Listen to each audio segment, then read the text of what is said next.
Welcome into a brand new edition of the Going Deep Buffalo podcast. I'm your host, Kevin Masseri, here with Kevin Syracuse to break down all things Buffalo Bills. We are proud to be part of the Built in Buffalo network.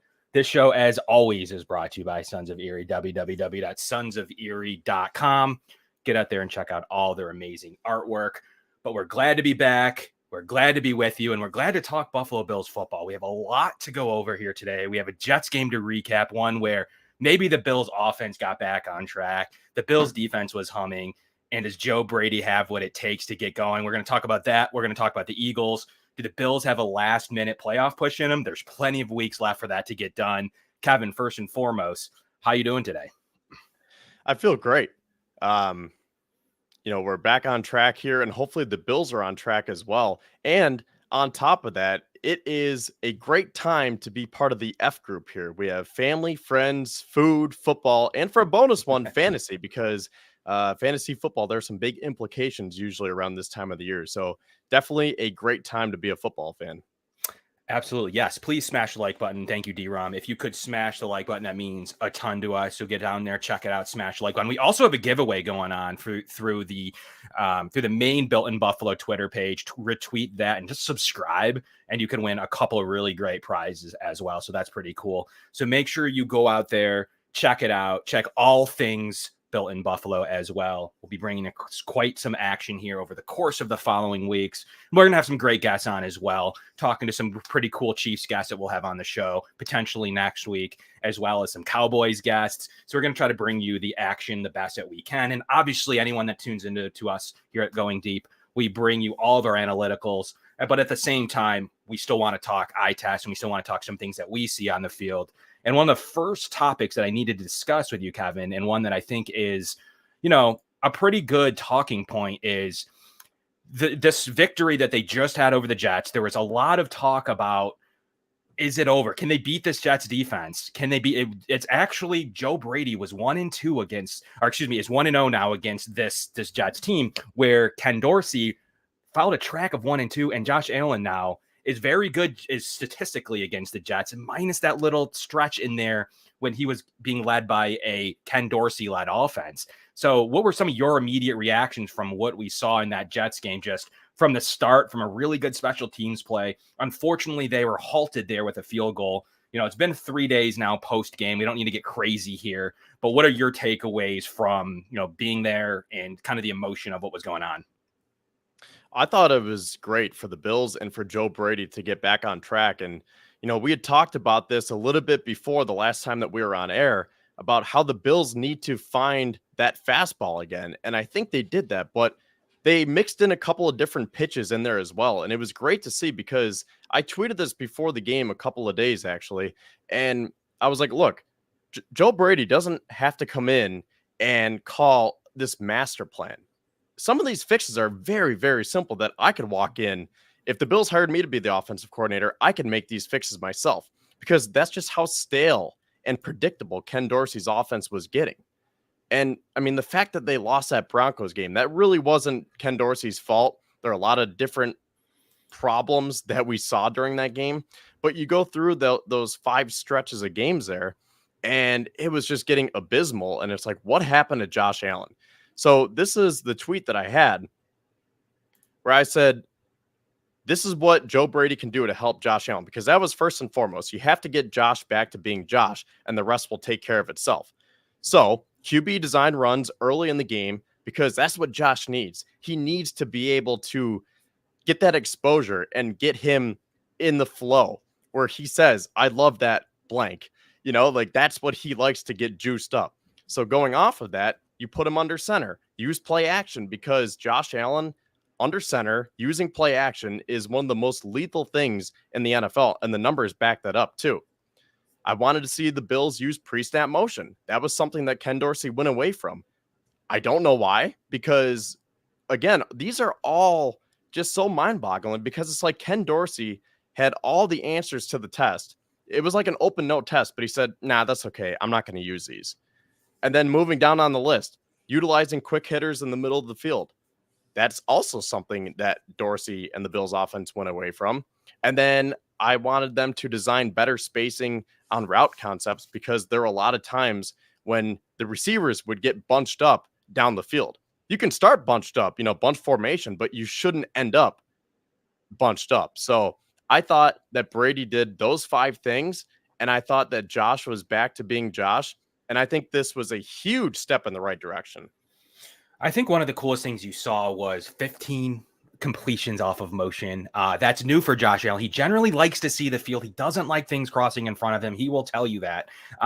We've had some interactions with Josh where he likes being in shotgun. That's not a Ken Dorsey thing. That's not a Brian Dable thing. That's not, Joe Brady thing. He likes to see the field. He likes to read the linebackers. He likes to call some type of check. You heard checks all game long.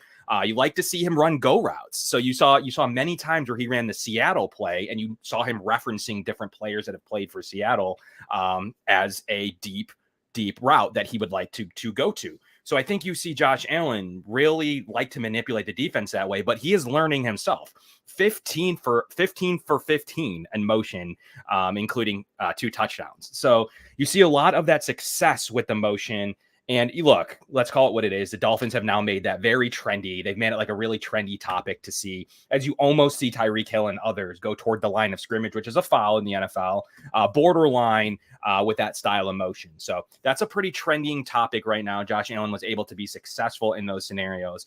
And one of the players of the game, and Joe Brady called it out, was Gabe Davis. Now, a lot of people don't like to talk about Gabe Davis because of his back-to-back games without catches, and you think he disappeared. And everyone's like, well, he's a good run blocker. He's a decent run blocker. He's a good run blocker, but nothing that's like you need to write home about. You'd like to have him in the offense.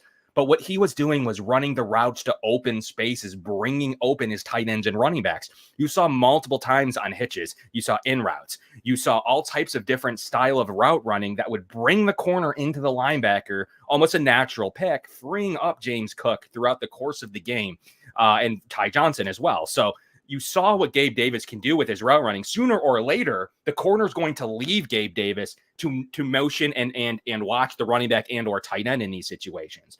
So what's really interesting is when that happens, then Gabe Davis is going to have a big game. You almost saw the iteration of this against Tampa Bay, where he was running short routes and getting the ball. Really, where the adjustment by the Jets defense, they said, we're not going to let these receivers beat us. And they did a pretty good job against the Bills receivers, minus Khalil Shakir. But they totally forgot about what Joe Brady was going to be able to scheme up, not only in his tight ends, but his 2 running backs out of the backfield. I think that Ty Johnson's kind of a perfect fit for Joe Brady. So we're going to see this. This was supposed to be Leonard Fournette time, and it was pretty natural fit to kind of swap the 2 out, maybe try to get Ty Johnson back on the practice squad, whatever they were going to do. But I'm not so sure with this motion and what they're able to do with Ty Johnson. Did he develop more of a game plan for Ty Johnson? It seemed to be the style of running back that maybe Joe Brady prefers. So we're going to have to see how that all kind of plays out over the course of the next couple of weeks, or if Leonard Fournette will take over for that 3rd running back spot. But I think that the Bills got back on track offensively. There's a lot to really think about here long term. Did they really turn the corner, or did they not? Is it just one of those, okay, they get the little boost and it's just going to regress. So what do you feel like? So Joe Brady's here to stay. Obviously, everyone was pretty impressed about this style of game. Are you excited, Kevin, at all about what Joe Brady can do? Do you think that this will continue, or do you have some worries still? Yeah, no, I think it will continue because I think that this offense will only get better. And going off of the point that you made, I love that he found ways to use James Cook and Ty Johnson, because going back to the Gabe Davis point, it's easy to say, well, Gabe Davis had 0 yards on 0 catches. Stephon Diggs was held to 4 catches and only 27 yards. And that's pretty much unheard of, other than the last week when Patrick Surtain held him in check. But 2 weeks in a row where Diggs has pretty much been a non-factor, at least from a box score standpoint. But you look at the box score from Sunday, Khalil Shakir, 3 receptions, 115 yards and a touchdown. Ty Johnson, 3 receptions, 47 yards and a touchdown. Dalton Kincaid, 6 receptions, 46 yards. He did not score, but he had a huge block, which helped Khalil Shakir score on the 81-yard touchdown, which, by the way, is the longest receiving touchdown in the NFL so far this year. And then James Cook was a 4th leading receiver with 29 yards and a touchdown on 3 receptions. So again, it's easy to look at it from a glass half empty perspective and say Gabe Davis is trash, we're not bringing him back next year. But looking at it from a more optimistic standpoint, the Bills were able to do this with guys that Ken Dorsey did not know how to utilize. And the fact that James Cook and Ty Johnson and Khalil Shakir were the leading receivers, that makes me feel a lot better because we still have Diggs and Davis who could really pop off this week against Philadelphia. Absolutely. Thank you so much, Lance. We really appreciate you tuning in, and thanks for all of your support here from the Going Deep Buffalo podcast. And Josh Allen is such a weapon when he plays free and has the juice. Love the running back prediction against the Jets. Hope it continues. Yeah, I mean, to the point of, will Joe Brady continue to feast and utilize these running backs?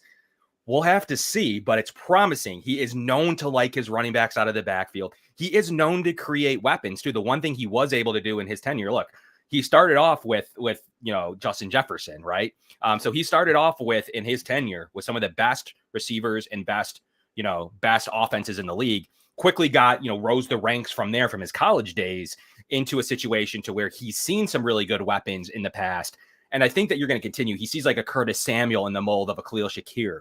Like you see Ty Johnson did have a 9 res, is a really athletic player. He is dominant. Like most people forgot, he was one of the Jets, like prior to Breece Hall. He was one of their up-and-coming backs. I thought he might be their running back one. They obviously went a different direction, turned over and into a Breece Hall situation, which was great. Breece Hall's great. It's a really cool, interesting story to see how Mookie Hawkins actually asked Breece Hall himself about how he felt about the possibility of maybe getting drafted by the Bills. He had some wisecrack that said Josh wanted Elam or something along those lines. So it was really pretty funny to hear that situation, because that was probably the Bills' draft choice. Say Elam was gone or they didn't go corner. I think it was much, and then obviously they selected Cook. So it's definitely a pretty interesting situation to where if you would trade James Cook and Kyrie Elam for Breece Hall, I probably would, but that's a discussion for a different day. But Ty Johnson's a guy that tore his pec. There was not much hope that he could return from the running back position if he could carry the ball, how he would be out of the backfield, some more of his dominant stretches. The way he was able to coordinate the sideline with his speed, those are elite level traits. We'll see if he's able to kind of develop those as they go. But there's going to be third down opportunities. James Cook comes off the field on third down. He's been a historically bad pass blocker and pass protection. His numbers are fairly weak there, where the Bills don't trust him in third down, at least from a pass blocking standpoint. So we're going to have to see how this running back room kind of goes from here. And the one good thing to come that Joe Brady has to work with is a full strength Bills offensive line, number 1 in the league in all metrics in pass protection. So that's pretty cool to see that they've taken nearly every snap, Torrance, Brown, McGovern, Morrison, Dawkins, and what they've been able to do from the offensive line position, which many would say if the Bills offensive line was good and healthy, that they should be humming. That was one of the biggest weaknesses that people thought that the Bills struggled with last year, and really where maybe it unraveled, Kevin. So as we kind of put Joe Brady at least to bed for now, until next week, are you pretty confident in what he's able to do with these running backs? Do you feel strongly that with this O-line that is playing really well, they're top 7 in most metrics, really? PFF doesn't love their run blocking, but other metrics do. It's the number 3 offense DVOA. It's really closer to 1 than it is 7. So, like, where do you stand on if the Bills can really get this thing in high gear as they approach the Philadelphia Eagles? Well, I'm glad you brought that up because number 1, I think the offensive line has been playing great. And number 2, I don't know this. I was unable to find this stat, but do you know the last time that the Bills scored 2 passing touchdowns with 2 running backs? Because it seems like forever. I mean, maybe they had a game or 2 sprinkled in there, but it really feels like it was back to the CJ Spiller, Fred Jackson days when the Bills actually knew how to run screen passes and get their running backs out in space and let them do the work. Because for the last few years, even before with Brian Dable, now I think he was a little better with it than Dorsey, but look at the personnel. Maybe he didn't have the exact players to do it. But I just feel like it's been such a long time since we saw 2 running backs have that much of an effect on the game. So do you know when the last time was that happened? I don't, but 2 different ones has to be a fairly long time. It's not, I mean, yeah, I can't recall in Josh Allen's tenure. It's not generally his style. He's a heavy receiver user. He's been able to develop, whether it's Cole Beasley, whether it's, Emmanuel Sanders, John Browns. Like he's been able to develop these, or even early on in his tenure, he's got Robert Foster and other guys that he was using. So he really loves his receivers. But I don't recall the last time that's true, that he's been able to. He's just now kind of developing into, Knox and into Kincaid, really seeing the value of those tight ends. And speaking of Knox, I don't believe the time frame, from what I've been told internally, is after the bye. He had a stimulator on his bone to stimulate some more growth and some healing growth in his wrist area. It's like the bone on the top of your hand. I don't think it's your hamate, but it's something around there that he had to have surgically operated on. And I always believed that the opportunity was against the Chiefs, that he would go with that extra week.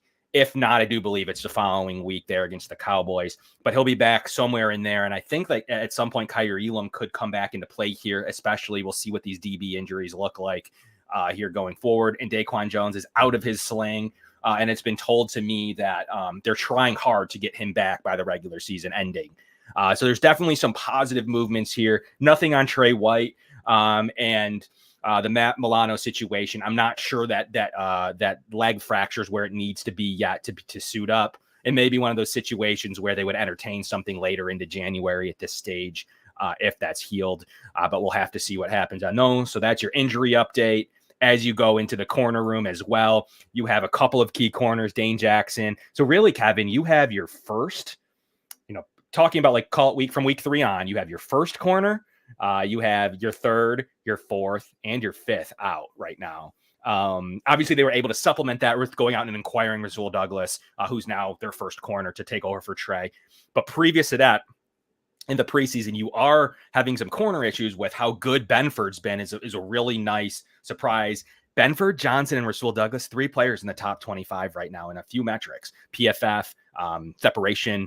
Benford's one of the best corners in the league at preventing separation. So there's definitely some good positive signs there, but it's finally coming to a head where some of those corner injuries are definitely going to sneak up on this team as they kind of get through this whole thing. So there's a lot to kind of digest there. But one topic I wanted to bring up, but first I have to say this show is always brought to you by Sons of Erie, www.sonsoferie.com, and the Summit Center, some of the best autism school and resources out there for kids with special needs across Western New York.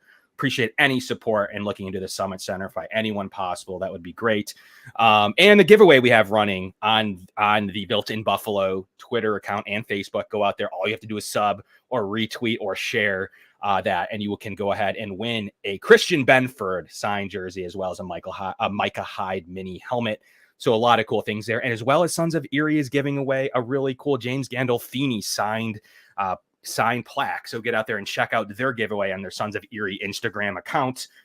But Kevin, we have to talk. I know this is a pretty interesting point because some people think that they've been playing well this entire time. Some don't. Some think, there's multiple opinions on this, but the Buffalo Bills defense came out and got it done. 4 turnovers, 6 sacks, matched 4 game totals in those coming into this game. So is the Bills defense back? The DBs are roaring. The DBs are really good, and the linebacker play's been good, and the D-line's been good. So at some point that this Bills depth really did prove to be fruitful with how many real high-end injuries they had and how it looked, especially in London against Jacksonville. Kevin, what is your opinion on, is the Bills defense back? I think the Bills defense has pretty much been where it's been all year. Now, to your point, they played very well against the Jets, but let's not forget it was Zach Wilson and Tim Boyle. So let's see if they can replicate that this Sunday against Jalen Hurts and the Eagles, and then following the bye against Patrick Mahomes. Hopefully get a few of these guys that you were talking about back from injury. But honestly, I think that the Bills defense has been holding this season together for them. And it's crazy to think about that because the offense has been pretty much healthy, minus Dawson Knox and then Damian Harris. The starters have been intact on the Bills offense, but the defense has been decimated by injuries, and they have been the ones who have been keeping the Bills in these games. And it's the offense who can't score more than 20, 23, 25 points, where it's like, come on, you really can't outscore the Patriots. You really can't outscore the Broncos. So, yeah, you can pick apart plays and say, well, the defense didn't do their job here. They didn't contain this. They didn't do that. But at the end of the day, all things considered, this comes down to the offense for me. The Bills have had an offensive problem where I can't really get on the defense that much just because of the injuries. So I've been very hard on the offense saying if you are healthy, if you have Josh Allen, Stephon Diggs playing at their best, you need to be able to find ways to score more than 25 points and beat some of these teams who should have no business even coming close to beating you. So I guess to answer your question, I think the Bills defense is who we thought they were. Sean McDermott has done a phenomenal job coaching them up. And someone that I just want to highlight real quick, Tyrell Dodson, the highest graded Bills player according to PFF with a 90.3. Now, say what you want about PFF and say what you want about Tyrell Dodson because he started off very shaky and maybe he's not the best in pass coverage, but that just shows how McDermott has been able to coach up this defense after the injuries. I mean, I think it comes down to how good he is as a defensive coordinator. I don't think that there's any argument about what he's been able to, Kevin's point, what he's been able to do with this defense, especially checking out all these injuries. So if you feel like he's, maybe had a few ups and downs here and there, ultimately this Bills defense has been, then to your opinion, very strong. And really, I think they more as it was an adjustment period with having to lose an entire game plan where you're building on what Trey White's able to do against Tyreek Hill, what you can do with Matt Milano in coverage, how you can attack with the Daquan Jones in the middle of your defense. All three of them were back to form, playing really good football. It wasn't like they lost a few guys here and there. I mean, there's definitely an injury discrepancy here at the Bills against the Broncos a few weeks ago. The Jets have had their fair share of injuries, but the Eagles haven't. So there's definitely been some type of discrepancy kind of with the war, wins above replacement lost in the injury category. And I'll show you that a little bit here as we talk about the Eagles in a moment. But who will play for Taron if Dane can't go? Dane's a boundary, so he will just be replaced by Benford. Obviously, Taron will be replaced by Cam Lewis. He's a guy that came in the game and played reasonably well in this game. And I know it was Zach Wilson. It's definitely something that I don't forget about. And obviously the Bills were the team that actually finally get the Jets to bench Zach Wilson. No one was able to do that. Zach Wilson beat the Eagles. Zach Wilson's beaten the Bills.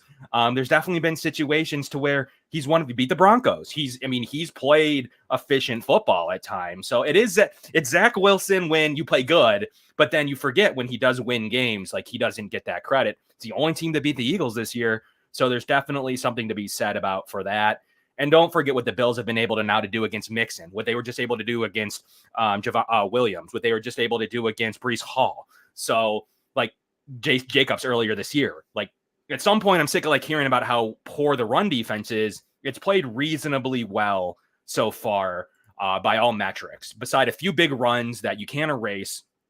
But those runs, generally you're looking at Bills carries for under 3 yards per carry against the Bills. So that's been strong. They have a negative 13.7 DVOA against the run, 14th in the league, meaning that the Bills are 13% better than average at stopping the run.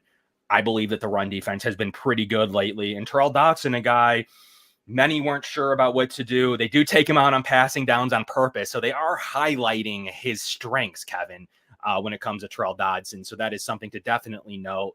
And it's worked. On the coverage end, though, the Bills have definitely struggled because they take him out. They try wrap. They tried a few different things to kind of make up for that coverage. They tried Dorian Williams at times to figure it out. Dorian Williams has 200 snaps this year. So there's definitely how do we get around this Matt Milano on the coverage end? On run defense, they haven't lost a step, but they're going to have to turn to Cam Lewis here in coverage. It does not look like Taron Johnson is going to get the extra week to heal that concussion. So does it look like on the Dane Jackson front. The Dane Jackson one's a little bit less important because you have Rasul Douglas and Christian Benford on the boundaries. I'd expect an Ingram call-up, his final call-up of the season. So the Bills defense does look like it's going to be able to at least sustain this on a 1 week basis, but they're mighty thin at corner. They cannot have anybody come out of the game, as even Cam Lewis is going to score a matchup with, he's not going to have the world's hardest matchup, though they will bump in Devontae Smith into the slot. So he's going to have some struggles there at times against one of the best receiver twos in the league. But that should put a little bit less when they do that. The Bills can kind of counter with certain coverages and put a little bit less stress on the boundary corners. So there's going to be definitely a chess match to be played in this game, but it's time to talk about the Eagles, Kevin. It's time to get into this game.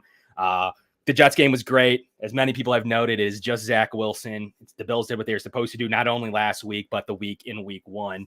What is your opinion on just from a high end macro standpoint of this Eagles game? At one point, this could have been a game with only, the Bills could only had 2 losses. This could have been like the game of the week, and it still kind of is in a way. What is your opinion as you saw what the Eagles were able to do against the Chiefs late in that game, but really were aided by a Marquez Valdez-Scantling drop? I think the Eagles and the Chiefs for that matter, but for this week, we're focused on the Eagles. I think that this is a very beatable team. I know they're 9-1, but they could easily have 6 or 7 wins right now. I've said it since the beginning of the year that they are very lucky. Now, I don't want to just say that it's all luck because good teams find ways to win and they can pull out some of these close, tough contests. But there are a lot of games where the Eagles probably could have dropped them and they find ways to win. So I think that this is going to be a really tough battle for the Bills. And I think it's going to be back and forth. I don't see the Eagles blowing us out. I don't see the Bills blowing the Eagles out. We'll get into our score predictions later on in the show, but I think this is going to be one of the best games. Maybe I shouldn't say best games of the year, but going back to what we said at the outset of this show, I think the Bills offense found their groove again. And the fact that Josh Allen said that he's back, look out. I think so too. And okay, here's for them being many wins apart right now. Obviously, the Bills have 5 losses. The Eagles only have 1. There's a 4-loss discrepancy. A lot of metrics do not point to that, including the fact of one of ESPN's, game generators. They like to use their statistics and they run models, and they kind of see how if you sim it over 1,000 times, what will happen with these rosters, etc. What's interesting is the Bills are projected to win 54% of the time, and that's from a team with 4 losses, because that'll show you how this discrepancy is not very big when it comes to statistical analysis of what these teams are able to do. For instance, the Bills are 5th DVOA, 3rd on offense, 15 on defense. Okay, pretty straightforward. You look at the Eagles 10th overall, so they're mightily worse at affecting the game.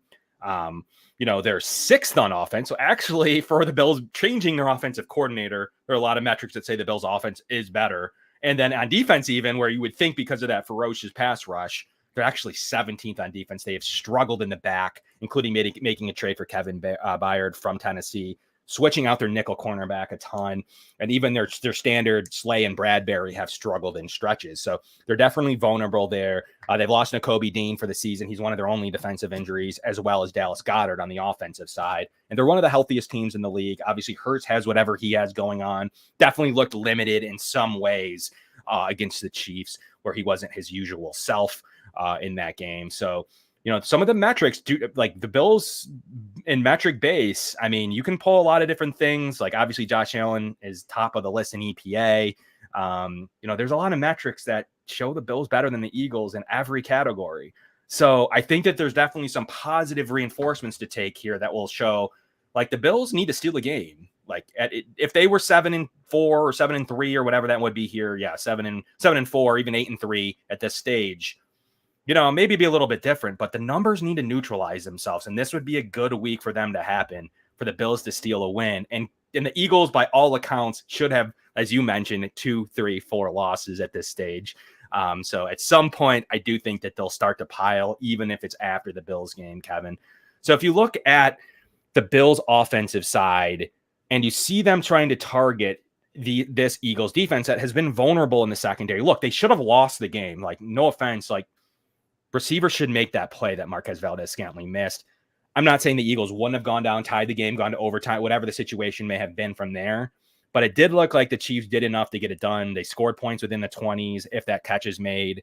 It looked like they're pretty vulnerable in the secondary. Are you pretty excited for the Bills to kind of use this new motion, new style offense with some new tweaks? It's really the same, but kind of that new energy offense to go against these Eagles secondary. I don't think this is the Eagles defense. They do have, a few pass rushers, but they've struggled a little bit, hence how they had to go out and get Sweat as well from Washington. Yeah, before we get into more of the specifics here and the matchups, I want to ask you, do you think this is a trap game for the Eagles? Because people were saying that it was good that they beat the Chiefs because A, it's another loss for the Chiefs and it helps us in the conference standings. But then B, if the Eagles lost, they would have been mad and they would have wanted to right the ship. So do you think that this could be one of those classic trap games for Philly where they're like, all right, we're 9-1, we're good, we can beat the Bills, they're only 6-5, and then bam, here comes Josh Allen? So how do you see this from a general overview, Kevin? I think when you ever have a top quarterback coming in, regardless of their record, even if it's Justin Herbert, like no matter what they'll be, that team is always a trap game against the Chargers. And now the Bills are in trap game territory where they're 6-5. And absolutely, when you have a team like this coming in to your town, into your city with a top flight quarterback, and we've gone through some of the early metrics, that's a worry off of an emotional game. One where they took every ounce of them to kind of hold on there. I do believe that is what you're looking for in a trap game.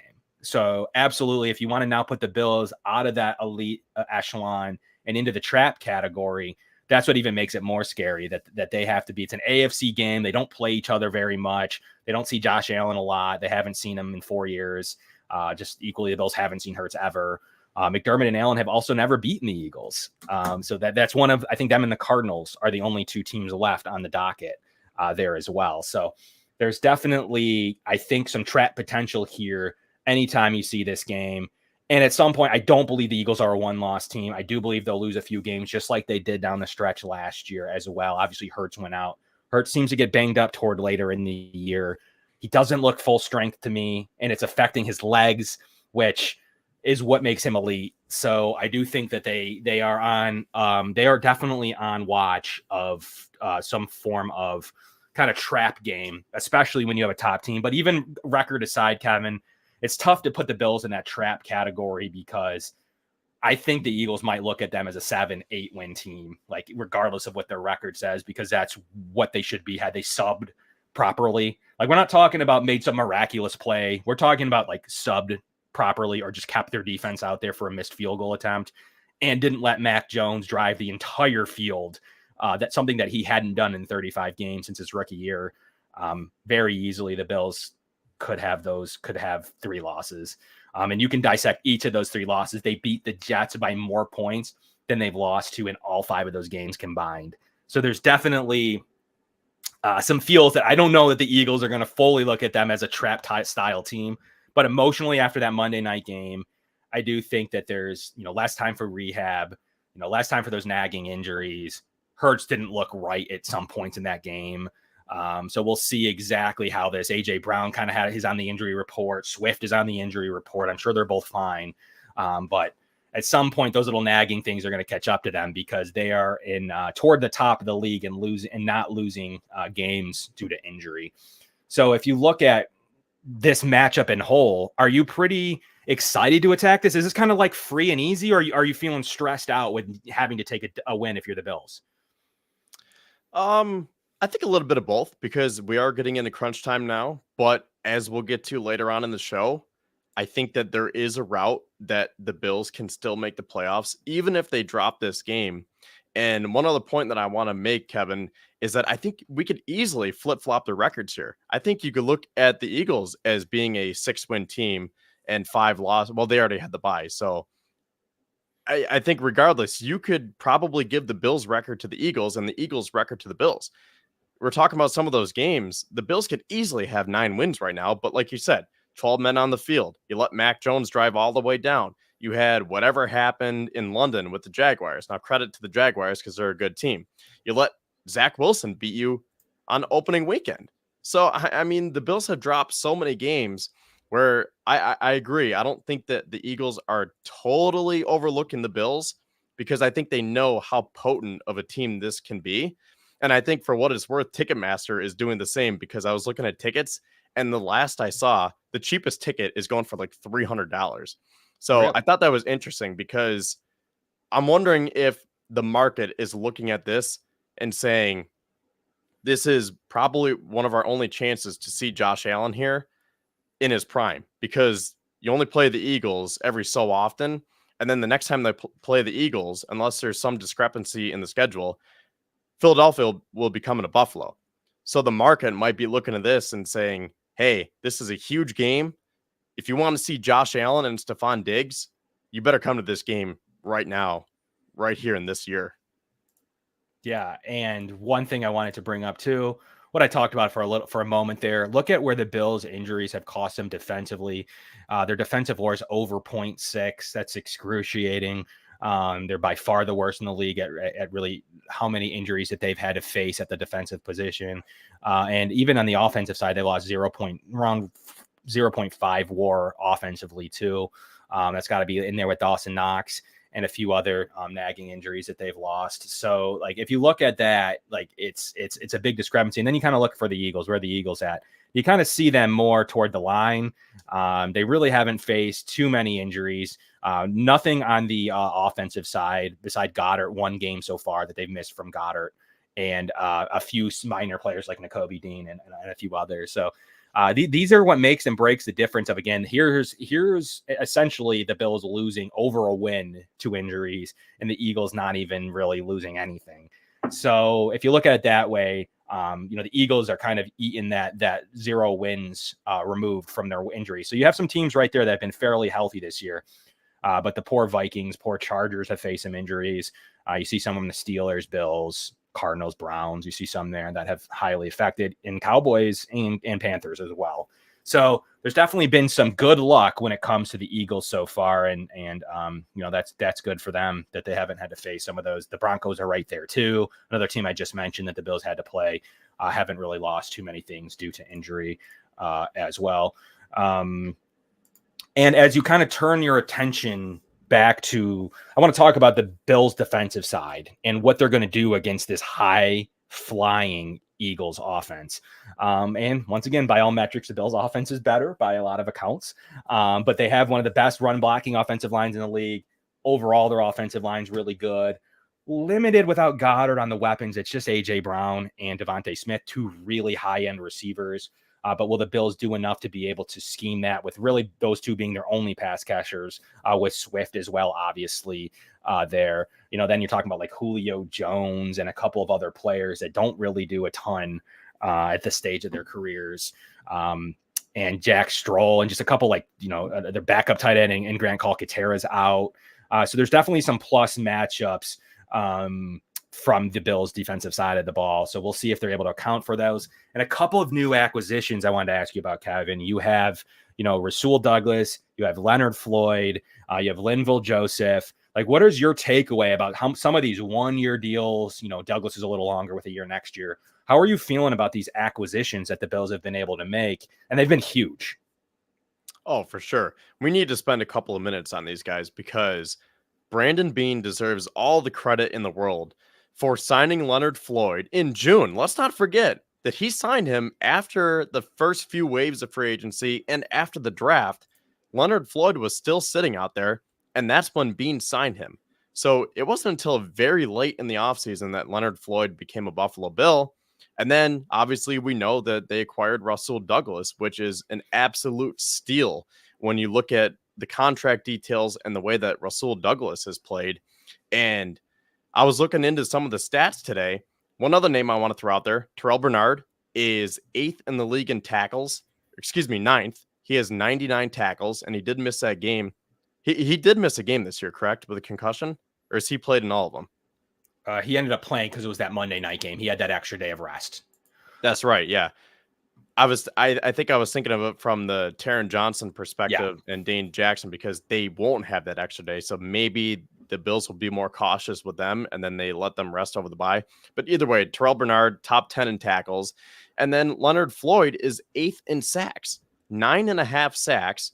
And this was a guy that we were talking about going into the season saying, hey, he's essentially a placeholder until Von Miller comes back from his ACL injury.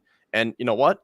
Von Miller has come back, but he hasn't been the same old Von Miller. And Leonard Floyd is essentially playing like we thought Von Miller would be. He has been an absolute stud. So, again, I think Brandon Beane deserves all the credit for that. And we need to talk about Rasul Douglas because look at some of these stats that he had on Sunday against the Jets. 96.3 PFF grade, an 89.0 run defense grade.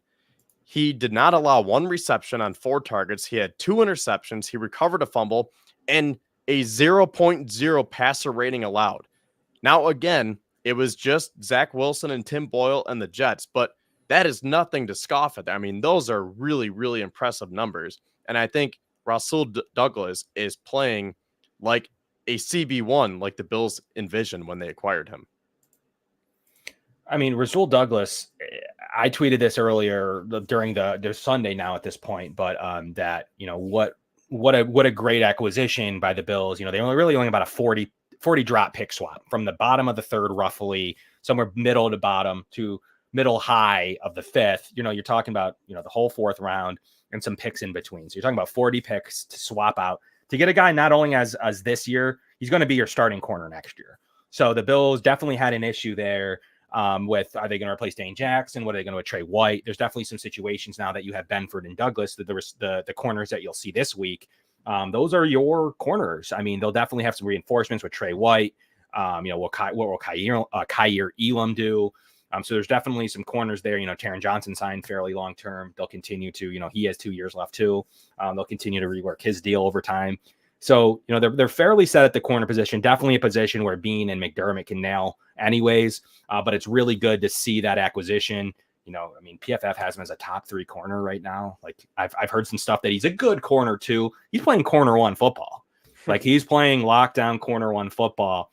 And he's going to have the benefit of maybe even getting a corner 1 back with Trey White next year and a Christian Benford situation. And the Bills are in good shape in the corner room. But this week's a little hairy with all these injuries. Micah Hyde also with that stinger, that flare up of the stinger. So hopefully he doesn't have to miss a week because they're getting mighty thin at the DB position, even more so than any other position on the field. So I think that there's some hope here of how this Bills defense. And Sean McDermott always puts on a pretty good masterclass against running quarterbacks. He's done really well in his career against Lamar Jackson. He did well against Kyler Murray minus a Hail Mary.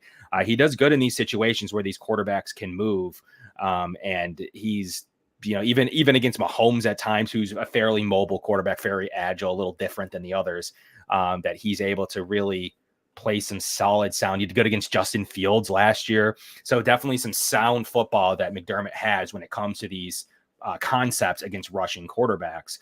So I'm really excited to see what the Bills are able to do in this premier matchup. And really, I'm expecting Rasul Douglas to get a lot of action against A.J. Brown. That's a matchup I'm looking forward to. Devontae Smith's probably going to pop into the slot to try to take advantage of Cam Lewis in this game. But Cam Lewis has held his own so far, hasn't had the world's largest amount of snaps, only 83 snaps, but has fared very well in those 83 snaps throughout the last couple of weeks. Week 10 and week 11, he played a lot of snaps and had to see the likes of like a Jerry Jeudy. He's had to see some of those other, decent level corner receivers. So he's not going to come in super untested, but he is a guy that the Bills really like. And I do still see an Ingram activation here. But the linebacker play is going to need to help him out mightily. So we'll see what Terrell Bernard has dialed up. And then the surprise release of Darius Leonard, Shaq Leonard, like it's definitely a situation that if I'm the Bills, it's said that the Eagles and the Cowboys are monitoring it. And if this happened 4 or 5 weeks ago, I thought the Bills would be all over it. I still think they could entertain this. They still roster AJ Klein. I think it's a scenario where the leadership level, and we'll see. We'll see what the Bills are able to, if the Bills will get involved there on a player that has been all pro, that was released for cap and for youth purposes in Indy. They're not really serious about competing, even if they're 5-5. Like they know they're not going to get it done. They want to give him a chance to compete, and would only cost $400K.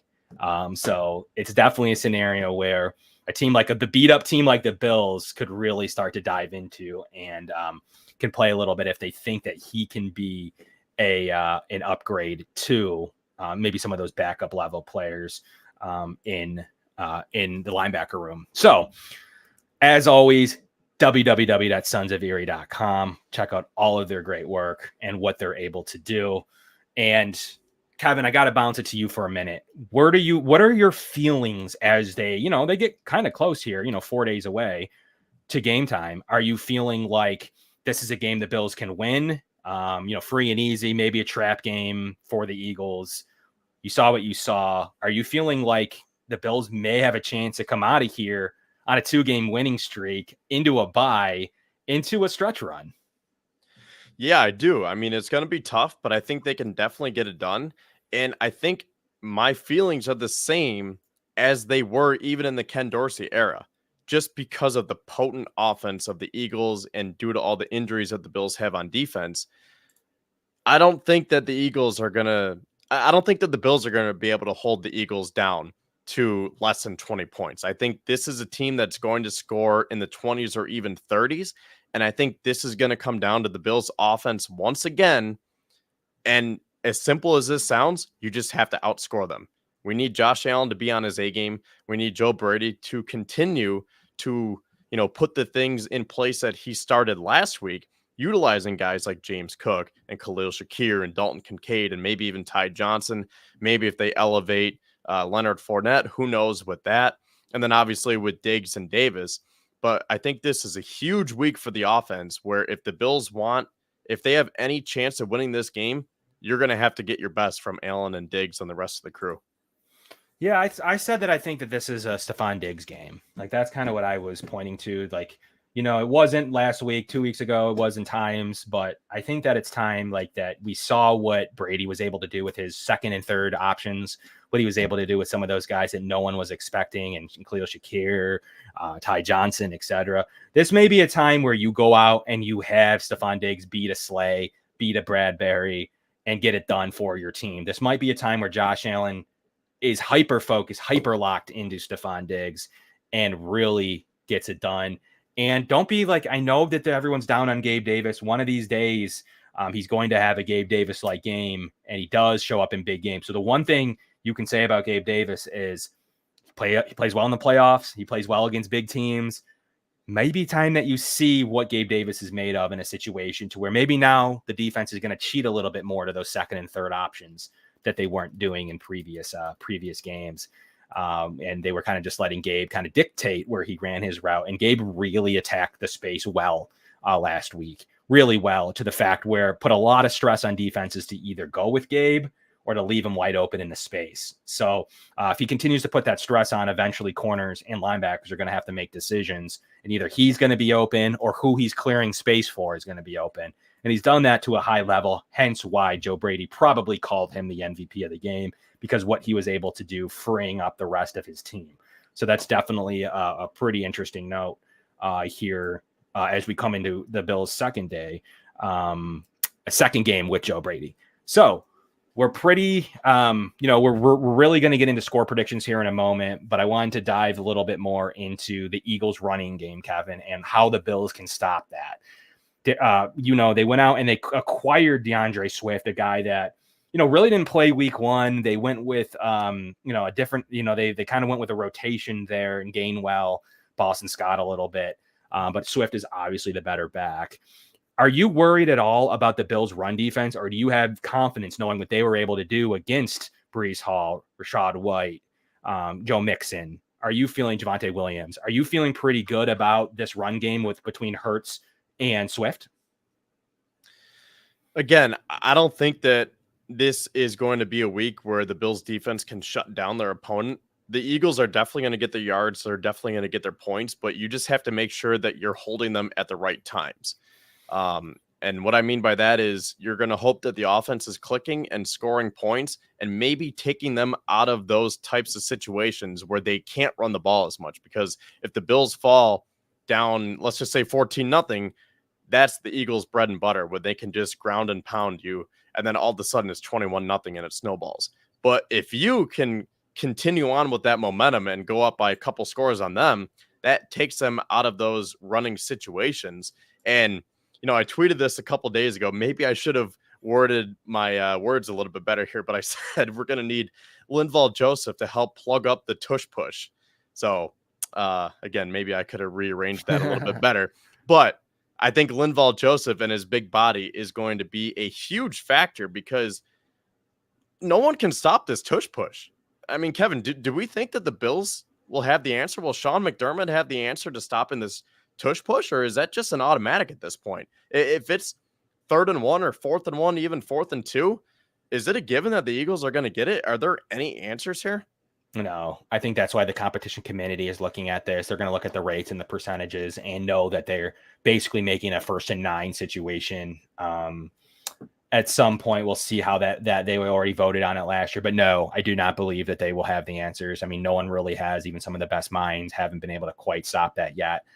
And that's why the Bills' third down is going to be so important to actually get penetration now, not just hold them if it's a 3rd and 1 or a 3rd and 2 situation. You can't even let them get that extra yard. You got to do whatever you can. And the Bills' third down defense has risen a little bit. Obviously, 38.6% of the time teams are converting. The Eagles are actually much further down the list at 43.8% of the time, 6% higher. So the Bills need to win on third down. And right now, they are a little bit better of a third down defense than the Eagles are at this stage. So that is definitely something that they're going to have to kind of have to account for. So definitely a money down when it comes to Philadelphia Eagles, because they have that extra yard that is essentially free right now. I don't think there's a way to beat it. I've seen some college moves where someone gets over the top and pulls the running back back or the quarterback back. I have not seen really much else be able to work in a lot of these situations so far. There has not been a way to stop it, but eventually somebody's going to put something on film with a way to, just like you saw with Philadelphia trying to get the spike, like where you're going to eventually dive into the spike and pop it up and catch it for an interception.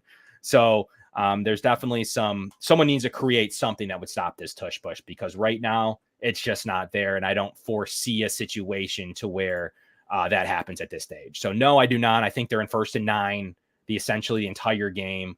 So you need to make them, more than any other team, seriously, you need to make sure that they're in negative down and distance situations, because they basically get a free yard every single drive. So it's definitely something that they need to highly consider as you kind of put together this game plan. But one thing that's really cool, third down on the other side, offensively, both teams are 48% at converting, 1st and 2nd in the league.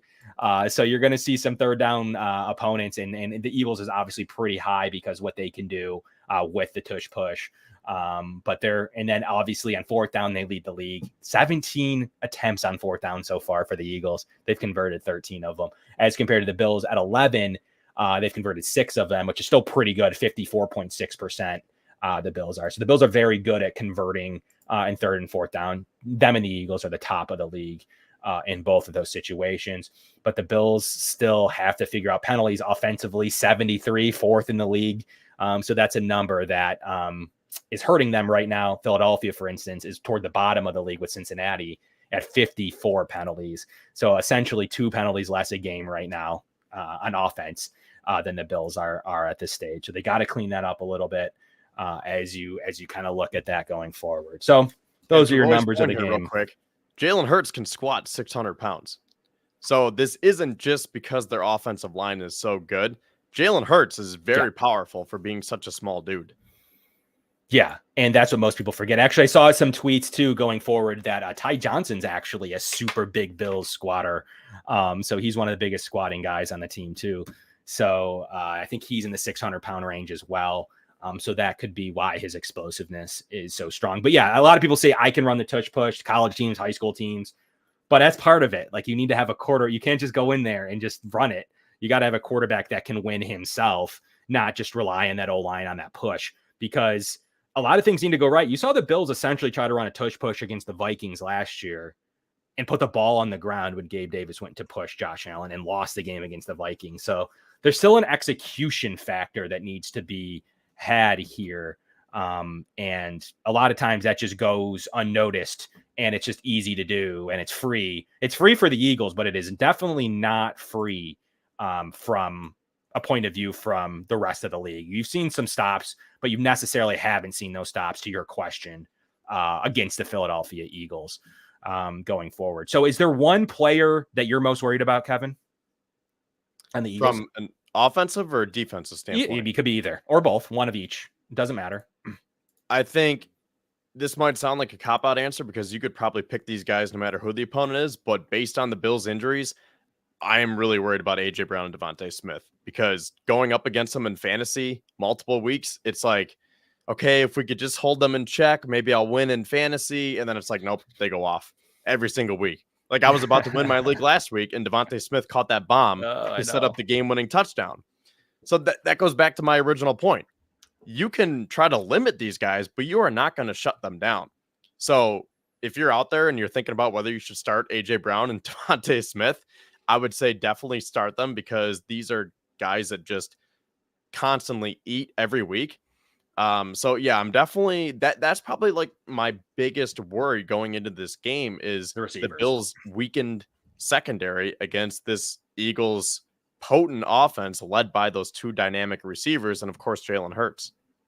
Yeah, what's good about that though is once again the corners playing are the Bills' top corners. So hopefully Benford and Douglas are able to do some job. And the Chiefs did a really good job against AJ Brown. Like I'm an AJ Brown owner in a lot of my leagues, and he killed me equally to your situation. He was shut down and now is coming out with a nagging injury. So we'll see if the Bills corners can have a similar game plan. Also, what I wanted to make sure to bring up here as we get it back into the matchup, the Bills offensive statistics. And we'll get Kevin's statistics here in a moment as well. But if you look at EPA per play here, you can kind of see how well the Bills are playing offensively to a tune of, 0.12. So they're playing a little bit better offensively in every cat. Like I mentioned earlier, that the Eagles offense has been really good, but the Bills offense has been better in every category, in every single one, from advanced metrics to a lot of standard traditional box scores. So when you look at this from a perspective of even defensively, there's a little more wins on the Eagle side, but still the explosive play rate's the one killing the Bills. That's the one that everyone thinks the Bills can't stop the run. It's because of that explosive play rate. They're 24th in the league. They allow it 10% of the time. As you can see, they're 8.5% for the Eagles. So they're pretty good. It's a slim 1.5%, but that's the 1.5% that people think the Bills can't stop the run or they have a lot of explosive plays, because they do have explosive plays, but it's only because they're letting up one big run and it kind of feels like it's the entire game. But ultimately, the Bills have hunkered down. Their success rate's okay. Their EPA per pass, to Kevin's worry about the receivers, and they've played some good receivers this year, has been top 10. And the Eagles is 17th. So that's a vulnerability for me, is that EPA per pass allowed and the EPA per rush allowed on the Eagles is 17th in the league. This isn't a top flight defense. I'm sorry. I'm not going to call them a top flight defense. Maybe they'll prove me wrong on Sunday, but there's no metric that proves to me that they're a top flight defense, including any metric that you want to point to. Their offense is absolutely elite in most categories, and that's where Eagles fans feel like they've had a drop off with their offensive coordinator change. But for the most part, they're not getting the explosives, so that's maybe where they're feeling their offense isn't as good. But if you look at some of their metrics, they're in pretty great shape in those situations. And you look at the top, obviously, Allen's been better than Hurts in a lot of metrics. Cook's been better than Swift, and Brown's been a little bit better than Diggs. But you see that right there. And then Khalil Shakir is actually another EPA machine. He affects games. He causes points for when he gets targets. So those are some of the advanced statistics that I wanted to bring up against offense on offense, as you see what these teams are going to be able to do. But there's some pretty good EPAs that will point to a positive scenario. And I think you've started to see it against the Jets. So, Kevin, what are some of the offensive statistics you're looking at as Sunday kicks off at 4:00? Well, first of all, going back to our fantasy conversation here, I was looking on the fantasy app from NFL.com, and it said that the Eagles are dead last in giving fantasy points up to opposing wide receivers. Is that correct? It doesn't seem like it's true when you have guys like if you pull back up their explosive play rate, I would assume that makes sense, because once again, they're allowing some of the EPA per pass at 17th. And I'm assuming now, knowing what I know, that's mostly to receivers rather than, say, to tight ends or others. So it does make sense that those metrics could line up to allowing a lot of points to receivers. Yeah, because I think Diggs is projected to have a big day, because it says the Eagles are ranked 32nd against opposing wide receivers from a fantasy standpoint. And I was like, how is that true when you have guys like Darius Slay and James Bradbury? And, they have a tough secondary to begin with. But yeah, I definitely had to do a double take there. I haven't seen what Gabe Davis's projected totals are, because I'm curious to see if that means he will get more that, well, I mean, the bar isn't set too high right now with 0 grabs last week, but maybe this could be an uptick for Gabe Davis. But the other stats that I wanted to get to, James Cook is 4th in the league in rushing. That was another stat that I had to do a double take. Now, granted, the Bills have played one more game than most teams because they haven't had the bye yet. They have that late bye coming up, but James Cook has 688 rushing yards. And for what it's worth, Ken Dorsey and the Bills were essentially holding him back. And if you want to say Sean McDermott, I would totally listen to that, because he put him in timeout after he fumbled against the Broncos. So he held him out for 2 quarters, and he comes back and rips off big chunks here and there. So, James Cook has been playing and running really, really well this year. Yeah, let's take a look now at some of the situations to what you were talking about just then with the Eagles defense. You see they've struggled here at the slot corner position. They've rotated in a bunch of guys. Bradley Roby's not a guy that I particularly think is very good at this stage of his career. They went with Josh Jobe at sometimes. They've kind of rotated in here, bringing safety in where needed. They had to go out and acquire Kevin Byard because they were struggling there at the safety position. Obviously, they got him for a pretty good value. And Reed Blankenship is a late round rookie from last year who's played pretty well. But that's, factoring Morrow and Cunningham. Can they keep that linebacker play up? We'll see. Hasn't been Cox's best year. They had to go out and acquire Sweat. So they went all in. I mean, these weren't, Byard and Sweat weren't low end deals. I mean, they went out and acquired these guys, giving up, a lot of their middle round draft capital. And that corner room, Bradbury's not playing very good. Roby is just kind of filling in. He's not playing very good. Slay's been good, but I wouldn't say great at this stage. And you kind of see their offense, how well this offensive line's played. And PFF's not my favorite, but it does bring, unless you want to sit here and look through EPAs, which I just showed you. I don't want to get into that too much. I mean, this is a little bit more digestible, even if it's not my favorite data set in the world. It kind of gives you a view of what's happening here from an Eagles perspective. And they really don't have a second option. A third option behind their two starting receivers. They don't have a tight end at the moment.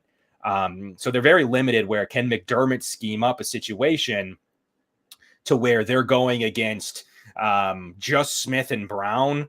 I think that's what the Bills are going to do to shut this down.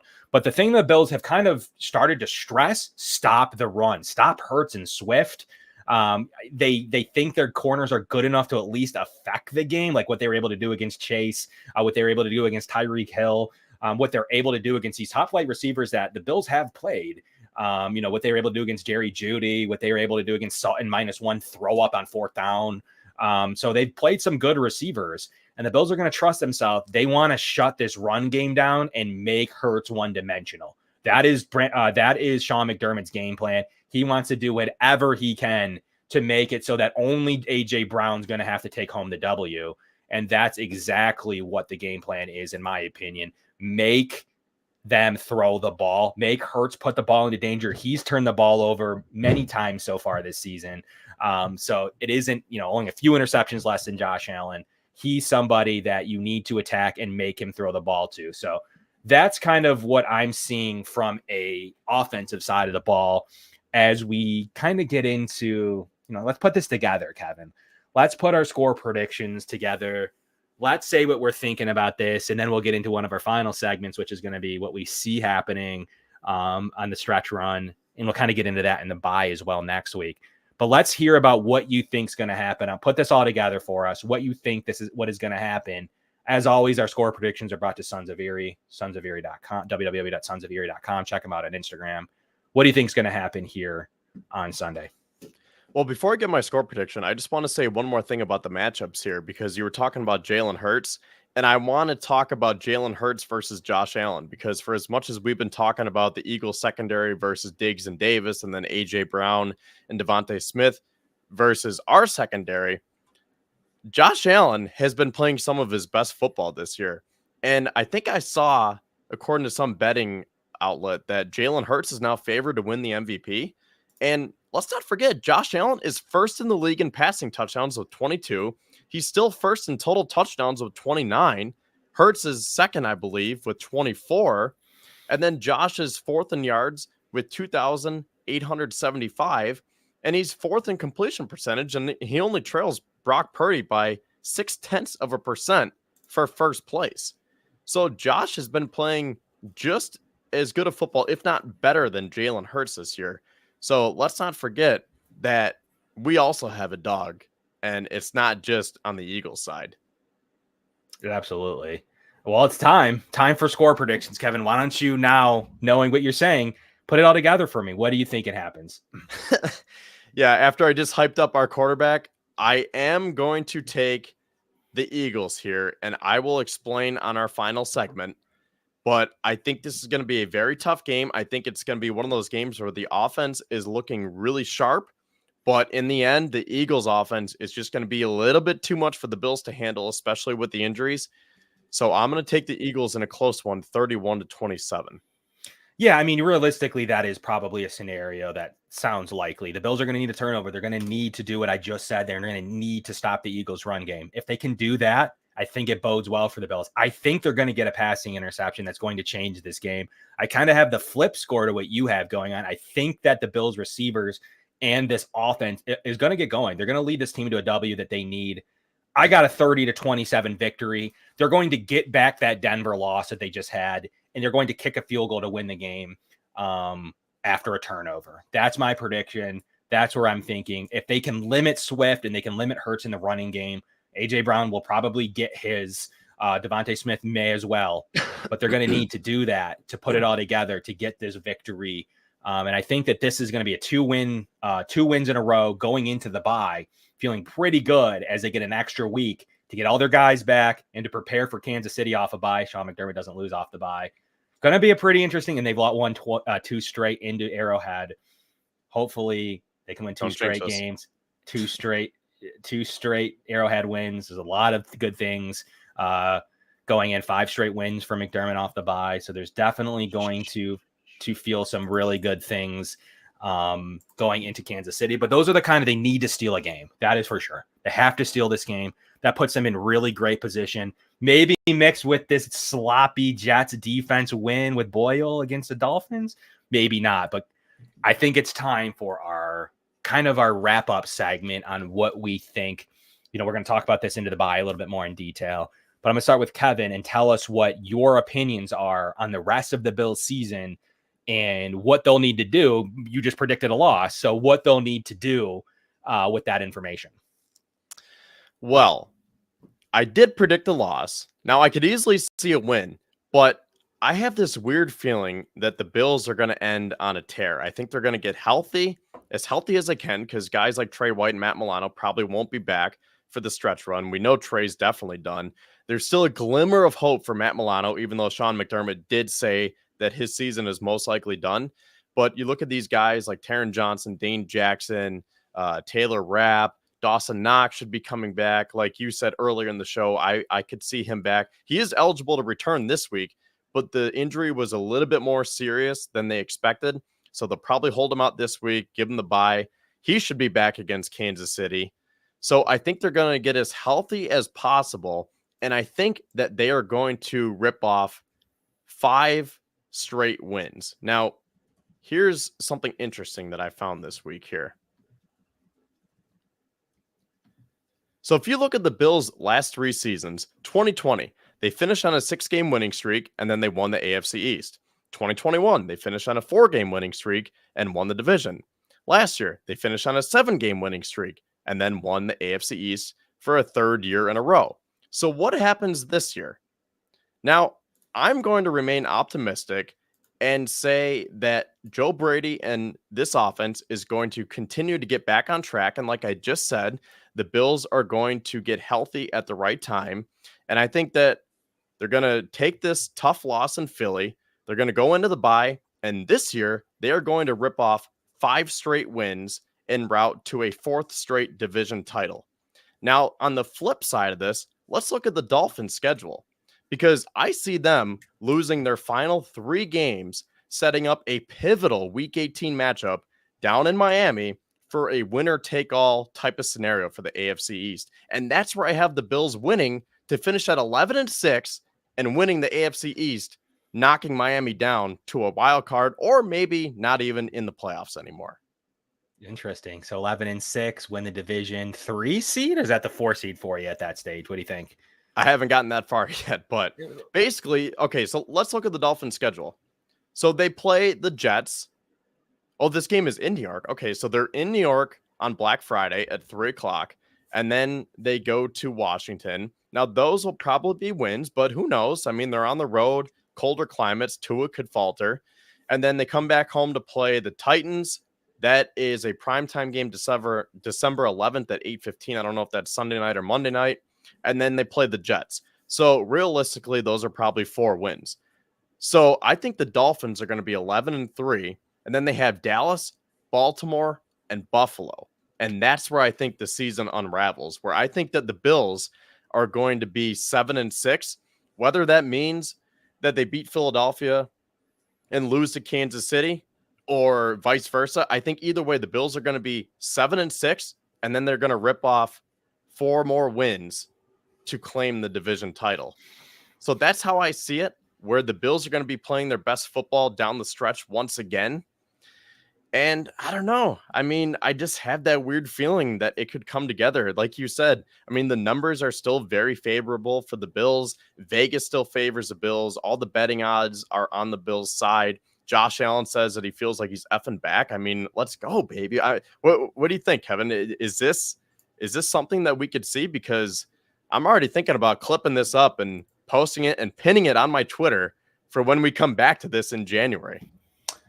I think it's a good prediction because I think that you get the best from these teams and their backs against the wall, hence the streaks that you talked about. Like, that's why you get those win streaks. Those aren't just for fun. I think that you know what you have and what you're going to be needing to do to win this thing.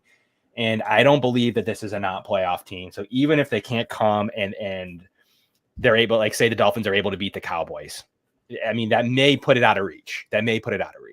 But I don't think what's going to put it out of reach is the Bills to go in and face a team where no one's going to want to see them, whether it's Baltimore, who they've already beaten in the playoffs, whether it's Miami, who they've already beaten multiple times, whether it's Kansas City, who they can conceivably beat in Arrowhead again. Like, there's a lot of situations where the first thing the Chiefs are not looking to do is probably play the Bills in the wild card round. That's probably not their toward the top of their list of things that they need to do. They probably, no offense, they probably are looking at it. They want a Steelers team. They might want a Browns team. They might want one of those situations they feel they can dictate. They're probably not going to want a team where they've, feel like could play pound for pound with them in this thing. So ultimately, I do think the Bills do enough to make the playoffs. Will they do enough to win the division? I think it's fair, but you just listed off 4 games. I do think the Dolphins are going to have to drop one of them. If they do, now it's fully in play. I don't think they can go 4-0. And give the Bills much of a chance, because I still think there's a chance that they could. I don't think they're going to be Baltimore, but I still think that there's a chance that they can slap together a win against the Cowboys. So we'll see. But I think we need one of those 4. We don't need them to lose 3 of those 4. We do need the Dolphins to drop, I think, one of those 4 games that you just went over, and hopefully Vrabel's got some plans for them on a primetime game. Hopefully the Jets have one in them. Maybe the Commanders can have a sneaky game with Howell and some of the things they're able to do at home. So hopefully one of those scenarios goes the way of the Bills and against the Dolphins for them to be able to do it. And then into some of those losses against the Ravens and et cetera. But there's going to be a scary moment here, Kevin, where they're going to be at least 2 games, maybe 3 games behind the Dolphins for the majority of the rest of the season until those final 3 games. So that's going to be the scary time. And that's what makes it so interesting, because for the sake of this show, I don't want to switch up because I did predict the Bills to lose. So I think that the Bills are going to be 6-6. Everyone's going to go into the bye and be very worried, and you're going to watch Miami win, and everyone's going to be down and say, oh, I guess we're not going to win the division.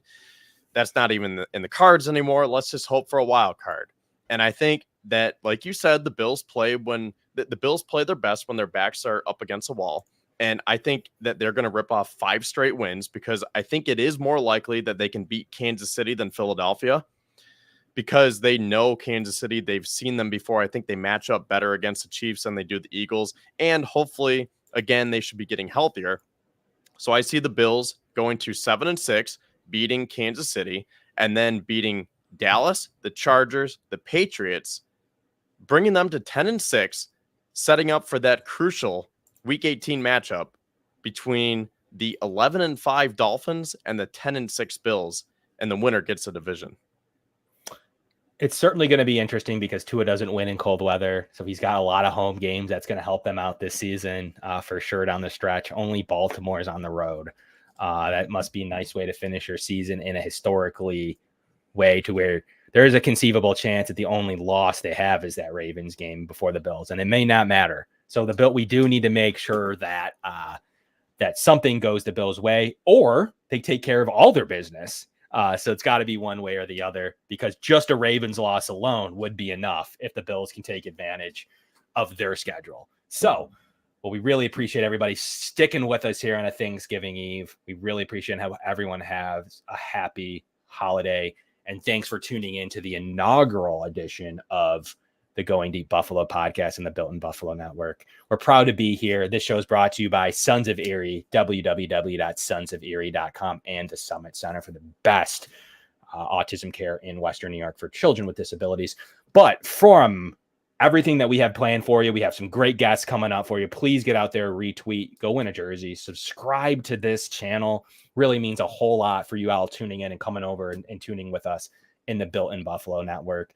We hope for some big things that we have planned, some big sponsorships, some big events, and we really want to give back. So please go out there and give a chance to win that autographed jersey and mini helmet, as well as the Sons of Erie giveaway that they're running on their Instagram account. All you got to do is tag a couple people for a chance to win there. So really hoping some of our viewers bring home some of these great prizes that you'll see across the entire Going Deep Buffalo Network. And for all of our on-demand audio listeners on Spotify, Apple, Amazon, wherever you get your stuff, we really appreciate you listening to us audio as well. Feel free to interact with us live on our new show time, Wednesdays at 7 for the foreseeable future. So we appreciate everybody there. And yes, the Dolphins have yet to beat a team over 500. And I think there's something to that. It's more that they don't do it in much over a year stretch. So there's something to that, to where they do struggle against teams that can get it done. But we really appreciate being a part of your Wednesdays going forward, Wednesdays at 7. There's so many good audio and video podcasts out there around football. So we really appreciate you being a part of this. We're going to bring you some of the best guests coming forward. So from the Going Deep Buffalo podcast, I'm Kevin. That's Kevin. We'll be right back at you next week at 7 o'clock to not only recap the bye, we'll probably talk a lot about the Eagles game, and we'll get going on some of that stuff. But we really appreciate everybody tuning into this brand new edition and our first edition. And we'll be back at you every Wednesday at 7 right here, YouTube, Facebook, across all of the Built in Buffalo channels. Thanks, everybody, so much for tuning in, and we'll catch you in a week. Happy Thanksgiving. Go Bills.